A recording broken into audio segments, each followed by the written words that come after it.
This video is going to look at my PlayStation 4 and PlayStation 5 physical game collection on disc, in reality, that I can put into the machine itself.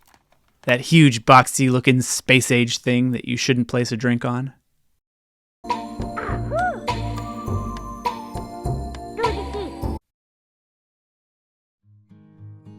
We're just going to look at two games today, Stray and Ultros.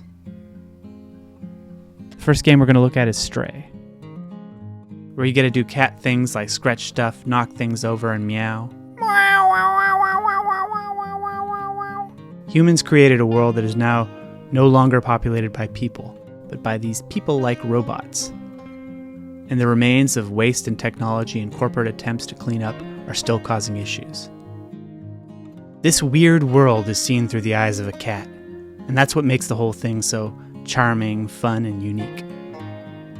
The cat has a small robot companion who does a lot of the narrative stuff, basically spoon-feeding you the narrative.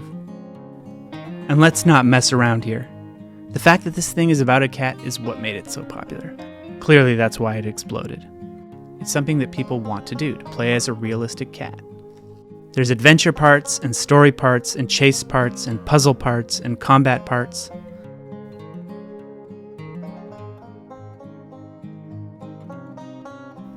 The only significant critique I have here is that it can feel a little bit like an amusement park ride at some points. The jumps are automatic, and things progress mostly linearly. But this didn't bother me since it served the story and things were divided in such a way that there was plenty of exploration in the semi-open world parts. And there were bits of challenge sprinkled throughout. This is an absolute gem, and if you haven't played it, it's a must-play. Unless you hate cats. If you don't like cats, it's probably going to kill some of the magic. If you do love cats, and I love cats, it just makes it even better.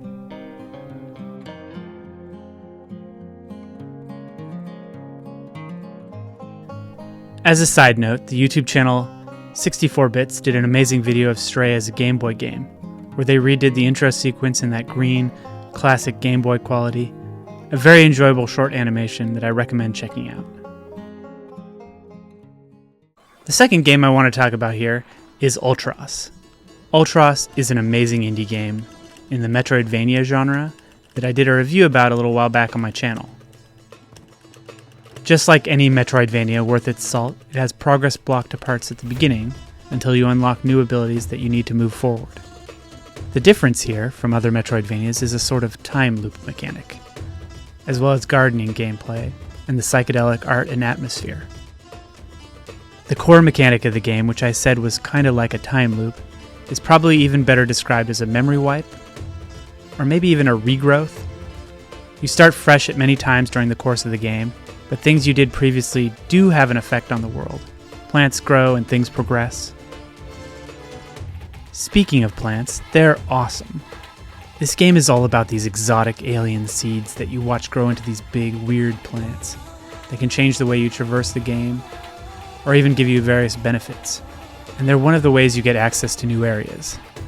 It's fun messing around with different plants and nurturing them to grow in different interesting ways. As a Metroidvania, it succeeds in all the hallmarks of the genre.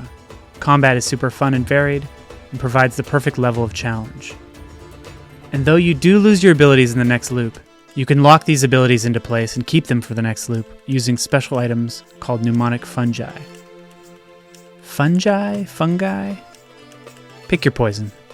Exploration is super fun on this floating vacation ship that's been semi-abandoned.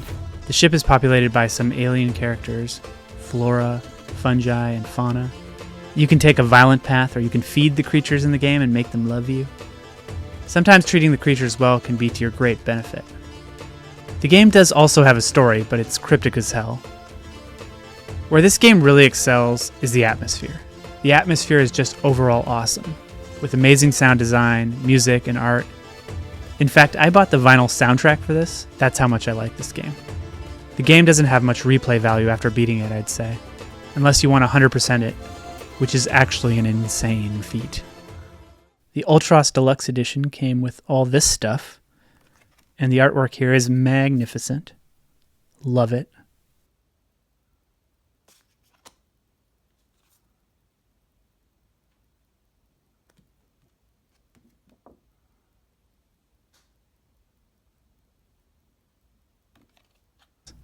Collecting some physical games can have its pluses and minuses. I try to just collect the games I think I really like and want to play.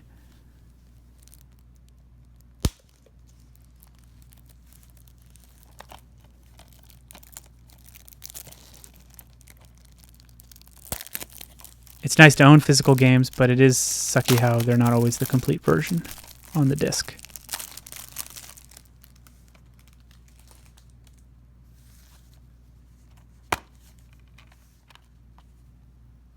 And it can feel kind of wasteful at times.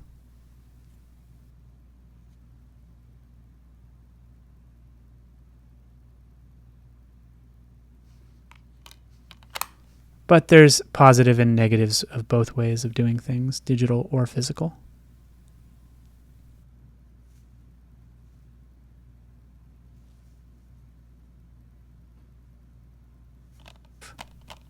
Thanks for watching.